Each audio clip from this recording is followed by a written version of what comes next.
warahmatullahi wabarakatuh. Innal hamdalillah wassalatu wassalamu ala Rasulillah nabihi wa mawalah amma ba'du. Baik Bapak Ibu yang kami hormati, alhamdulillah pada hari ini kita masih diberikan nikmat sehat oleh Allah Subhanahu wa taala dan kita bisa mendiskusikan bersama tentang hasil daripada pengabdian kita. Pada kesempatan kali ini kami dari pengabdi, saya Ayub Fatur Rahman dan Dimas Bagus akan memaparkan pengabdian kami dari awal hingga akhir ya di Pondok Pesantren Budi Dharma Piungan Yogyakarta. Nah, pada pengabdian tahun ini kami sebetulnya ini adalah pengembangan daripada pengabdian tahun lalu, yaitu sama ya objek kajiannya di objek pengabdiannya di Pesantren Budi Dharma. Hanya saja pada kesempatan kali ini kami memfokuskan pada pendekatan marketing. Karena memang kami lihat bahwa pondok ini ya sudah mencoba untuk memproduksi kemudian menjual produk-produknya di warung-warung, kemudian bahkan di beberapa lembaga-lembaga yang berafiliasi langsung dengan pondok pesantren ini.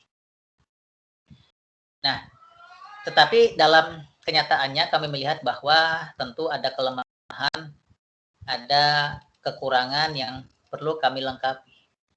Ya, karena memang berangkat daripada latar belakang pengabdian ini bahwa Pondok Pesantren Budi Dharma Piungan Yogyakarta sebetulnya masih lemah ya di dalam mengajarkan ataupun membangun wirausaha santri yang kita kenal dengan istilah santripreneurship yang berbasis pemahaman ekonomi syariah. Meskipun ya di sana sudah banyak sekali praktek-praktek wirausaha seperti menjahit, menyablon, ya, kemudian bahkan ya menjual produk-produk kecil-kecilan kepada masyarakat. Nah, hanya saja yang menjadi masalah adalah ketika pondok ini menonjolkan atau menampilkan branding bahwa pondok ini adalah pondok ekonomi syariah. Tetapi kenyataannya ya yang terjadi di dalam implementasinya ya apa yang terjadi di dalam dunia wirausaha santri itu belum 100% sesuai dengan apa yang diajarkan oleh Rasulullah ataupun yang selaras dengan nilai-nilai ataupun ajaran yang kita di dalam ekonomi Islam. Itulah mengapa kami ya pengabdi dari Universitas Muhammadiyah Yogyakarta mencoba untuk menselaraskan ya apa yang sudah dilakukan oleh para santri di pondok pesantren, kemudian kita lengkapi, ya kita sempurnakan dengan ya, bagaimana ya mengimplementasikan ekonomi, ya praktek-praktek bisnis ini yang selaras dengan syariat Islam.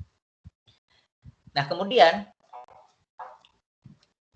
adapun masalah dan tujuan dari pengabdian ini adalah bahwa tentu saja permasalahan mitra yang diangkat. Ya, yang pertama memang sangat rendahnya literasi ekonomi syariah para santri. Dan memang terus terang saja meskipun ya branding daripada pondok pesantren ini adalah ekonomi syariah, tapi yang menjadi tutor, yang menjadi mentor di pondok pesantren di sana ya tidak ada yang bisa mentransfer ya knowledge-nya kepada para santri. Sehingga secara praktek para santri pun tidak bisa memahami bagaimana praktek ekonomi Islam itu secara real, secara nyata. Ya. Kemudian tujuan ya selaras dengan daripada masalah tadi, maka tujuan daripada pengabdian ini adalah untuk menawarkan solusi. Jadi bagaimana caranya ya membimbing, mendamping para santri agar mereka bisa ya, menjalankan praktik bisnisnya yang kecil-kecilan tadi, tapi juga selaras dengan semangat dan nilai-nilai ekonomis Islam. Nah, kemudian bagaimana metode daripada pendampingan ini? Ya, setidaknya ada beberapa cara. Yang pertama, dengan cara pendampingan. Tentu pendampingan ini karena terkendala dengan pandemi, maka tidak bisa secara langsung bertemu, tidak bisa secara langsung kita bertatap muka. Tapi setidaknya kita bisa memberikan transfer ya, wawasan, knowledge kepada para santri yang terdiri pada 3 materi. Yang pertama, materi yang kami fokuskan adalah tentang urgensi ekonomi Islam ya. Agar santri itu bisa memahami kenapa kita harus menjalankan ekonomi ini sesuai dengan nilai-nilai Islam. Kemudian yang kedua, materi yang kita fokuskan, ya kita transfer, kita paparkan kepada para santri adalah bagaimana etos kerja di dalam Islam, agar mereka tetap bersemangat, agar mereka tetap termotivasi untuk berbisnis. Karena Islam bukan hanya sholat saja, ya Islam bukan hanya puasa saja, tapi Islam juga erat hubungannya dengan ekonomi, erat hubungannya dengan etos kerja kita sebagai seorang muslim. Nah, yang terakhir yang memang menjadi fokus pada pengabdian ini adalah penerapan Islamic values di dalam marketing.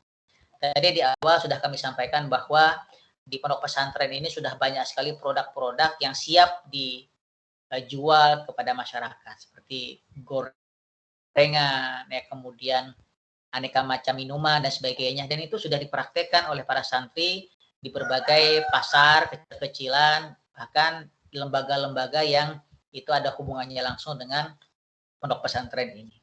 Maka di sini kami memfokuskan bagaimana para santri itu bisa berdagang ya sesuai dengan nilai-nilai Islam.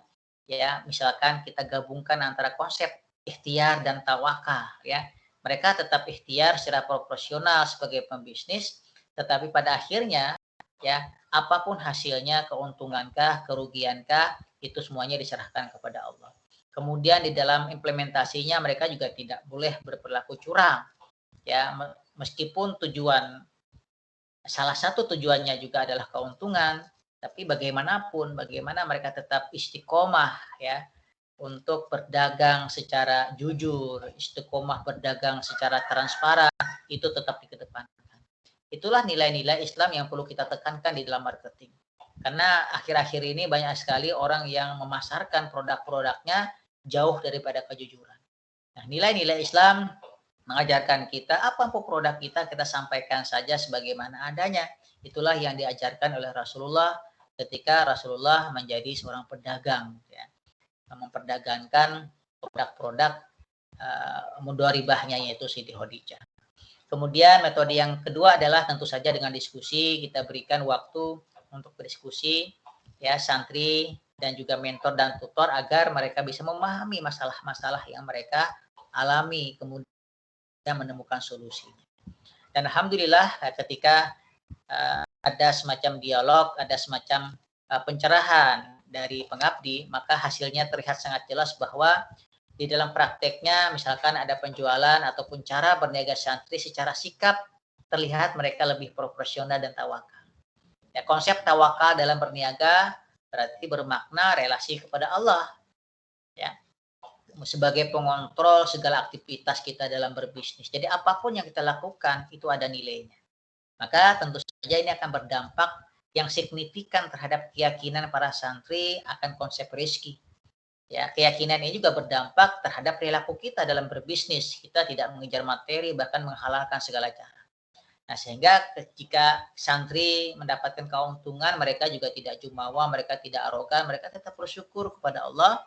Begitu juga ketika mereka ya mengalami kerugian, target tidak nyampe, mereka tetap tidak berputus asa dan tetap bersabar dan ikhtiar terus untuk mencapai cita-cita mereka sebagai pembisnis. Alhamdulillah, secara keseluruhan pengabdian ini berjalan secara lancar meskipun di tengah pandemi. Antusias para santri juga sangat terlihat sekali dari riang gembiranya mereka bersua, bertanya dan seterusnya ya.